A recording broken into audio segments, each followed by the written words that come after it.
Time ম্যাগাজিনে নাম লিখানো বিশ্বের বহু রাষ্ট্রনেতার জীবনের সবচেয়ে বড় স্বপ্ন। তবে টাইম ম্যাগাজিনে নাম এসেছে এরকম অনেক বাংলাদেশি আছেন। তবে এবারের নামটা অনেকটা চমকপ্রদ বলা চলে।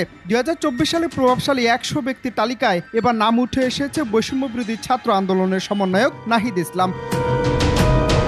গণ অভ্যুত্থানে সামনের সারিতে ভূমিকা রাখেন নাহিদ ইসলাম। ছাত্র জনতার গণ অভ্যুত্থানের বিনিময়ে পতন হয়েছিল বিশ্বের অন্যতম শক্তিশালী এক স্বৈরাচার সরকার শেখ হাসিনা।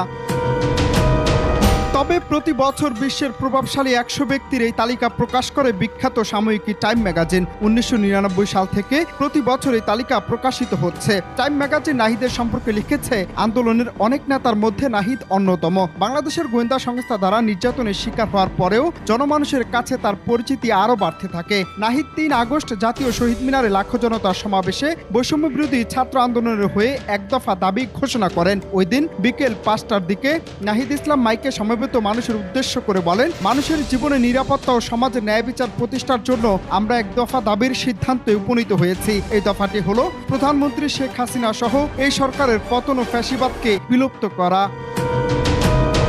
আবার অন্যদিকে টাইম ম্যাগাজিনকে নাহিদ বলেছেন, কেউ ভাবতেও পারেনি শেখ হাসিনাকে উৎখাত করা সম্ভব হবে, কিন্তু তাই করে দেখায় মুক্তিকামী জনতা।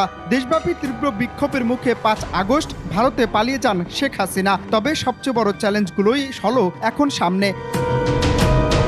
নোবেলজয়ী ডক্টর মোহাম্মদ ইউনূসের অন্তর্বর্তী সরকারের 2 উপদেষ্টার একজন নাহিদ, অন্যতম হচ্ছে আসিফ মাহমুদ সজীব ভুইয়া। টাইম বলেছে, 15 বছরের কৃতিত্ববাদী শাসনের বাংলাদেশের গণতান্ত্রিক ব্যবস্থা যেভাবে ভেঙে পড়েছে, তাতে মেরামতের চ্যালেঞ্জ নিতে হচ্ছে নতুন সরকারকে। অনন্ত হাসান মাসুদ, বাংলা টিভি।